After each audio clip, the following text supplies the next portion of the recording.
अस्सलाम वालेकुम, welcome back to my channel Taraf Khan vlogs. I hope मेरी यूट्यूब फैमिली बिल्कुल ठीक ठाक होगी और अल्लाह का शुक्र है मैं भी बिल्कुल ठीक हूँ। तो आज 2 से 3 दिन के बाद आप लोगों के सामने आई हूँ, लेकिन बहुत ही ज़बरदस्त, मुफीद और कारामद वीडियो लेकर आई हूँ। अगर आप लोगों को आज का व्लॉग अच्छा लगता है तो लाइक कीजिएगा, फ्रेंड्स एंड फैमिली के साथ शेयर ज़रूर कीजिएगा ताकि उनका भी भला हो जाए।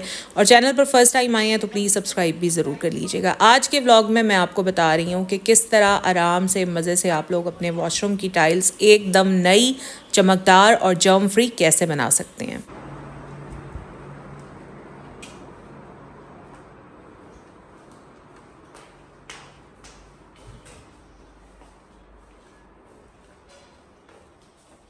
तो इस सारे काम के लिए मैंने अपने घर का वो वॉशरूम चूज़ किया है जो वैसे ही बना हुआ है जैसे पाकिस्तान में मोस्टली सबके वॉशरूम्स बने हुए होते हैं।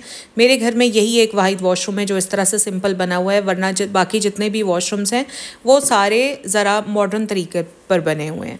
अच्छा, तो इस काम के लिए सबसे पहले तो मैंने ले ली है जनाब एक बास्केट। ये पेंट की खाली बास्केट्स हैं मेरे घर में ऊपर छत पर पड़ी हुई थी तो मैंने वही ले ली है। वॉशरूम की जो टाइल्स हैं वो वक्त के साथ साथ बड़ी गंदी हो जाती हैं, चमक ख़त्म हो जाती है, पुरानी दिखने लगती हैं और ग्राउट भी काफ़ी गंदा हो जाता है। हम हालांकि डेली बेसिस पर साफ़ भी कर रहे होते हैं लेकिन टाइल में वो चमक, वो शाइन और वो सफाई नहीं आती। तो आज के व्लॉग में जो मैं आपको तरीका बता रही हूँ ना वॉशरूम की टाइल्स साफ़ करने का, सबसे अच्छी बात उस तरीके की है कि आपको कोई जोर नहीं लगाना पड़ेगा, ना आपके हाथ, बाजू, शोल्डर्स थकेंगे।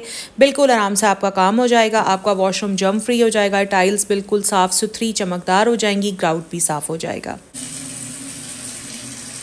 सबसे पहले यहाँ पर मैं एक डिस्क्लेमर दे दूँ क्योंकि फिर बाद में बहुत सारे कमेंट्स आने शुरू हो जाएंगे कि ओए होए आपकी टाइल्स तो बड़ी गंदी है। नहीं, मेरी टाइल्स ये वॉशरूम की बिल्कुल साफ़ हैं। टाइल्स का टेक्सचर ही ऐसा है, ये जो थोड़ी थोड़ी जगह पर आपको डार्क डार्क स्पॉट नज़र आ रहे हैं ये मैल कुचैल नहीं है, टाइल का टेक्सचर ही ऐसा है। ठीक है, चलें जी, अब हम अपने प्रोसेस को शुरू करते हैं। सबसे पहले मैंने एक बाल्टी ली, उसके अंदर मैंने पानी डाला। कितना पानी लेना है वो आपके बाथरूम की गुंजाइश के हिसाब से होगा। मैंने यहाँ पर जितना भी पानी लिया है बाल्टी में वो आप लोगों को नज़र आ ही रहा होगा। मैंने थोड़ा सा कम पानी लिया है क्योंकि वॉशरूम छोटा है, अगर आपका वॉशरूम बड़ा है तो आप पानी ज़्यादा ले सकते हैं। उसी हिसाब से फिर आपको विनेगर की मिकदार ज़्यादा करनी है। अच्छा, ये जितने भी क्लीनिंग के काम होते हैं ना, इनके लिए आप टॉप्स का सिरका ले सकते हैं। जैसे अभी आप मेरे हाथ में देख रहे हैं, ये 80 रुपये की इतनी बड़ी बॉटल आ जाती है और इसी से मैं अपने सारे क्लीनिंग के काम करती हूँ। अच्छा, तो यहाँ पर मैंने इस पानी के अंदर तकरीबन पूरा 1 कप मैंने सिरका का डाल दिया है और डालने के बाद अब इसको हमने मग से अच्छी तरह से मिक्स कर लेना है।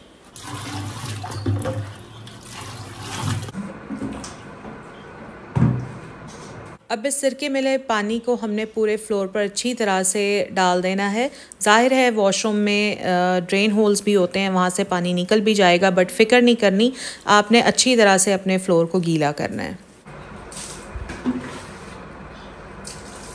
उसके बाद आपने वाइपर लेना है और वाइपर से अच्छी सी इस तरह से एप्लीकेशन कर देनी है अपने टाइल फ्लोर पर, जिस तरह से मैं कर रही हूँ। और कोशिश कीजिएगा जो आपके वॉशरूम्स के कॉर्नर्स हैं वहाँ पर भी अच्छी तरह से इस वाइपर की हेल्प से आप विनेगर और पानी की एप्लीकेशन कर दें जैसे अभी मैं कर रही हूँ। 20 मिनट के लिए आपने वॉशरूम को उसी तरह से छोड़ देना है। और अब मैं आ गई हूँ अपने किचन में और अब मैं यहाँ पर बना रही हूँ एक मिक्सचर जो हमने 20 मिनट के बाद अपनी टाइल्स पर अप्लाई करना है। और ये मेरी बास्केट है जिसमें मेरी काफ़ी चीज़ें रखी होती हैं। इसमें क्लीनिंग की भी चीज़ें हैं, ऑयलिंग की भी चीज़ें हैं, इसमें काफ़ी सारे ऑयल्स मैंने रखे हुए हैं। इसके साथ साथ मैंने काफ़ी इसमें लाइक एसेंशियल ऑयल्स भी रखे हुए हैं। तो मुझे जब भी ज़रूरत होती है मैं अपनी ये बास्केट निकालती हूँ, मुझे आसानी रहती है जब मेरी सारी चीज़ें एक ही जगह पर ऑर्गेनाइज पड़ी हों। तो खैर यहाँ पर अभी मैंने निकाल लिया है बेकिंग सोडा और मैं ये क्लिम का बेकिंग सोडा यूज़ करती हूँ क्योंकि ये अफोर्डेबल होता है और इजीली अवेलेबल भी होता है। बाकी आप जो मर्ज़ी चाहें यूज़ कर सकते हैं, वो आपकी अपनी मर्ज़ी पर है। अच्छा, तो यहाँ पर बेकिंग सोडा मैं ले रही हूँ जी 4 चम्मच वॉशरूम के हिसाब से, क्योंकि मुझे वॉशरूम की सारी टाइल्स पर अप्लाई करना है। 4 चम्मच भर के मैंने बेकिंग सोडा ले लिया है। और अब जो मैं इसमें इंग्रेडिएंट डालने जा रही हूँ ना, that is the basic ingredient of this video. ठीक है, वो है जी हाइड्रोजन परऑक्साइड। किसी भी मेडिकल स्टोर से आपको 80-90 रुपए की बोतल आराम से मिल जाएगी। तो 4 चम्मच बेकिंग सोडा में मैं डाल दूँगी तकरीबन ½ cup hydrogen peroxide. Hydrogen peroxide is the best cleaning agent. आप लोग चाहें तो आप गूगल करके भी देख सकते हैं। और ये वाहिद ऐसा क्लीनिंग एजेंट है जो क्लीनिंग तो करता ही करता है, साथ में चीज़ों को जर्म फ्री भी करता है और आपकी चीज़ को नुकसान भी नहीं पहुंचाता। बहुत सारे लोग वॉशरूम्स को साफ़ करने के लिए ब्लीच डाल देते हैं। अब ब्लीच जो है ना वो बेसिकली बड़ा हार्मफुल होता है टाइल के लिए, या बार बार वो लाल वाला एसिड डाल देते हैं, वो भी बड़ा हार्मफुल होता है टाइल के लिए। टाइल को कमज़ोर बना देता है, टाइल उखड़ना शुरू हो जाती है या टाइल में क्रैक आ जाता है। ये जो हाइड्रोजन पेरोक्साइड होता है ना, ये बहुत ही सेफ़ केमिकल है। इससे क्लीनिंग भी बहुत ज़बरदस्त हो जाती है और साथ में ये हमारी टाइल को नुकसान भी नहीं देता। अच्छा, तो साथ में मैं इसमें डाल रही हूँ थोड़ा सा डिश वॉश क्लीनर। आप लोग कहेंगे साफ़ वॉशरूम करना है, डाल आप डिश वॉश क्लीनर रही हैं। तो असल में बात ये कि जो सफाई का जो काम है ना, वो तो बेकिंग सोडा और जो हमारा हाइड्रोजन पेरोक्साइड है उसी ने करना है। अब इसमें मैं सर्फ या कोई भी दूसरा क्लीनिंग एजेंट इसलिए नहीं डाल रही जिससे मेरी टाइल पर किसी भी किस्म का वाइट रेजिड्यू रह जाए, ठीक है। तो इसलिए मैंने जस्ट थोड़ा सा सोपी टच देने के लिए ना इसमें डिश वॉश क्लीनर डाल दिया है। बस अब इस सारे को अच्छी तरह से मिक्स करके एक मिक्सचर बना लेंगे। और इस तमाम काम में तकरीबन 20 से 25 मिनट भी हो गए थे। अब मैं आई हूँ वॉशरूम में, और जितना भी मेरा यहाँ पर विनेगर और पानी था वो तकरीबन ड्राई होना शुरू हो गया था, और अब मैं वाइपर की मदद से उस सबको वाइप कर रही हूँ। अच्छा, तो चलें, अब वॉशरूम को मैंने वाइप कर लिया है। अब बारी आती है इस मिक्सचर के एप्लीकेशन की। सबसे पहले तो आपने ये करना है कि कोई भी स्पेयर टूथब्रश ले लेना है और स्पेयर टूथब्रश की मदद से ये सारा केमिकल जल्दी जल्दी अपनी ग्राउट में लगाते जाना है। अच्छा, ये तो मैं आपको फ्लोर का बता रही हूँ ना, जो हमारे वॉशरूम की साइड वॉल्स पर टाइल्स लगी होती हैं ना, उनको भी आपने इसी तरह से ही क्लीन करना है, ठीक है। ये जिस तरह से मैं ग्राउट में इस तरह से लगा रही हूँ, सबसे पहले आप इस तरह से लगा लें। मेक श्योर कि वॉशरूम का कोई कॉर्नर भी नहीं छोड़ना, और पूरी ग्राउट में आपने इसी तरह स्पेयर ब्रश की मदद से इस मिक्सचर को अप्लाई कर देना है। बस जब आप अपनी ग्राउट में लगा लें, उसके बाद आपने बाकी सारे मिक्सचर को इस तरह से बाथरूम में डाल देना है, और फिर उसके बाद वाइपर लेकर जिस तरह मैंने सिरका और पानी के मिक्सचर को पूरे बाथरूम में इवनली स्प्रेड किया था ना, इसी तरह से वाइपर लेकर इस पूरे मिक्सचर को अपनी सारी टाइल्स पर इवनली स्प्रेड कर देना है।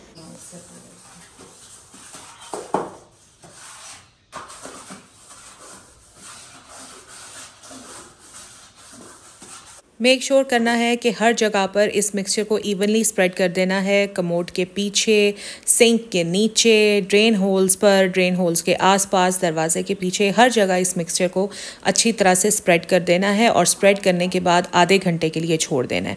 अच्छा देखें, अब ये जो प्रोसेस है ना, ये रोज़ रोज़ तो पॉसिबल नहीं है, बट आप हफ्ते में एक बार ये प्रोसेस आराम से कर सकते हैं।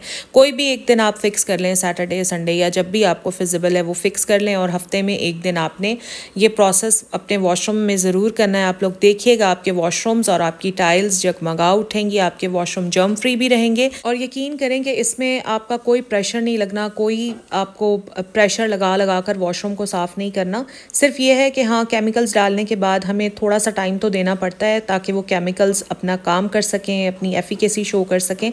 बाकी आपको अपने हाथों से कोई ब्रशिंग, कोई प्रेशर लगाने की ऐसी कोई ज़रूरत नहीं है। ये मैंने पूरे वॉशरूम में इवनली स्प्रेड कर दिया है। अब मैं जा रही हूँ बाहर, और आधे घंटे के लिए मैं इसको ऐसे ही छोड़ दूँगी ताकि जो भी केमिकल्स मैंने इस पर डाले हैं वो अच्छी तरह से टाइल्स पर अपना वर्क कर सकें।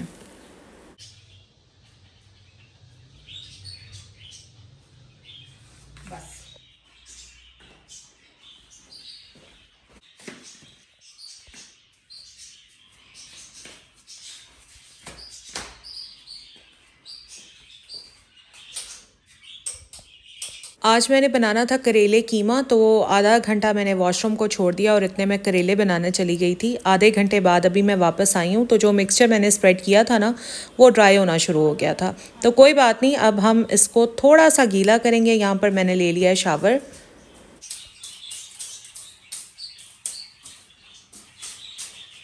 फ्लोर को मैंने अच्छी तरह से वॉश कर लिया है, और वॉश करने के बाद अब इसके दो तरीके हैं। या तो आप ले लें जनाब ये वाला ब्रश, जो हर किसी के घर में होता ही है ईजीली।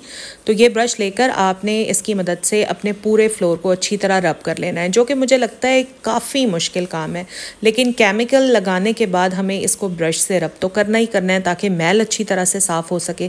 अगर तो आपके पास ये ब्रश है तो इसी ब्रश से काम कर लें, लेकिन मैं आपको देती हूँ इससे ज़्यादा अच्छे वाला ऑप्शन। और वो ऑप्शन है जनाब ये वाला ब्रश। ये मैंने तकरीबन आई थिंक सवा साल पहले ख़रीदा था। आज तक बिल्कुल ठीक, बिल्कुल परफेक्ट चल रहा है। इसके ब्रिसल्स इतने हार्ड और इतने कोई ज़बरदस्त किस्म के ब्रिसल्स हैं ना, इससे बहुत अच्छा फ्लोर साफ़ होता है। अच्छा, ये जो ब्रश है ना, ये मैंने अपने एक व्लॉग में भी आप लोगों के साथ शेयर किया था। मैं उस व्लॉग का लिंक डाल रही हूँ डिस्क्रिप्शन में, आप लोग देखिएगा वो व्लॉग, ताकि आपको पता चल सके ये मैंने कहाँ से लिया और कितने का लिया।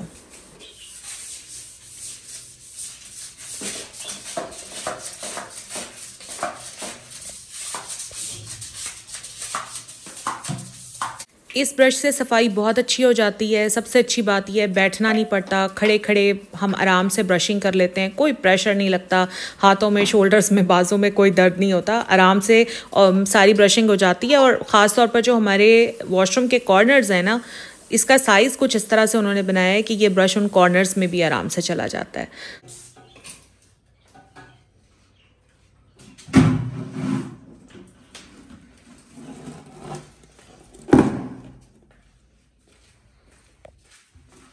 टाइल्स को मैंने अच्छी तरह से ब्रश कर लिया है और बस अब बारी आती है कि मैं यहाँ पर पानी लगाऊँ अच्छी तरह से और मैं वॉशरूम को वाइप ऑफ कर दूँ।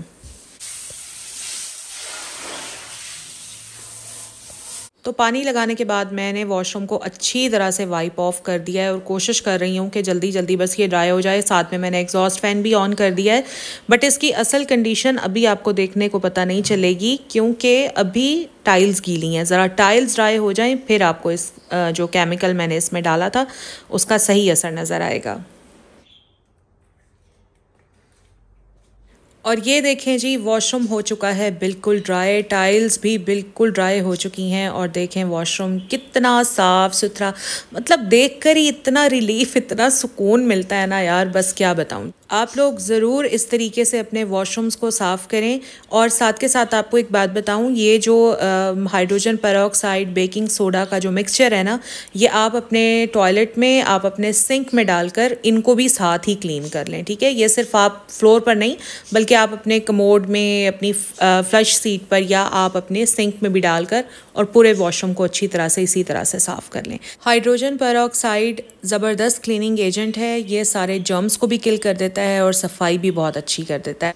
थोड़ी सी आपको कोफ्त होगी कि मैं वॉशरूम की टाइल पर इस तरह से हाथ मार रही हूँ, बट लिटरली मेरे वॉशरूम इतने साफ़ होते हैं कि आराम से हम इस वॉशरूम में लेट सकते हैं, इतने साफ़ होते हैं। तो यहाँ पर ये ग्राउट भी मैं आपको दिखा रही हूँ, ये भी बिल्कुल साफ़ हो चुकी है, टाइल्स भी बिल्कुल साफ़ हो चुकी हैं, चमक रही हैं। अब आप लोग जाएं और अपने वॉशरूम इसी तरीके से साफ़ करें और फिर मुझे कमेंट्स में अपना फ़ीडबैक दें। वॉशरूम के शूज़ हमेशा सेपरेट रखें ताकि आपका जो वॉशरूम का फ्लोर है वो बार बार गंदा ना हो। मैंने यहाँ पर फुट मैट रख दिया है और अब मैं यहाँ पर शूज़ रख रही हूँ सेपरेट, ताकि जिसने भी वॉशरूम जाना हो वो वॉशरूम के शूज़ अंदर पहन कर जाए और वापस आकर यहीं फुट मैट पर उतार दे। बस ये मेरा आज का व्लॉग था। अपना ख्याल रखिएगा। अल्लाह हाफ़िज़।